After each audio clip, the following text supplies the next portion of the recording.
দিন এনে দিন খায়, আর এর বাড়িতে 3 জন ছেলে রেখে সে 30 পারা কোরআন হাফেজ বানিয়েছে। আল্লাহু আকবার বলেন। এগুলা চলার পথে এগুলা হচ্ছে আমাদের জন্য শিক্ষা। সিরু ফিল আরদ, জমিন ঘুরে বেড়াবার শিক্ষা গ্রহণ করো, ইবরত হাসিল করেছে। এই যে আমি যে জামিয়া মাদানী আরাবিয়া করেছি, আমার মাদ্রাসার প্রাথমিক ভর্তি ফি ছিল 10,000 টাকা। কত টাকা?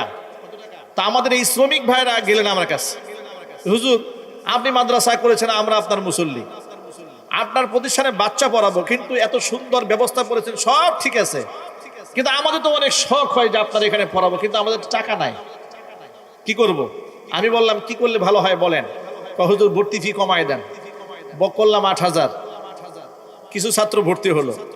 আবার কিছুদিন পরে কিছু গার্জিয়ান আসছে, হুজুর এই এলাকাটা খুব গরিব এলাকা, গার্মেন্টস শ্রমিক এলাকা, আমাদের জন্য আরো কিছু সাশ্রয় করেন।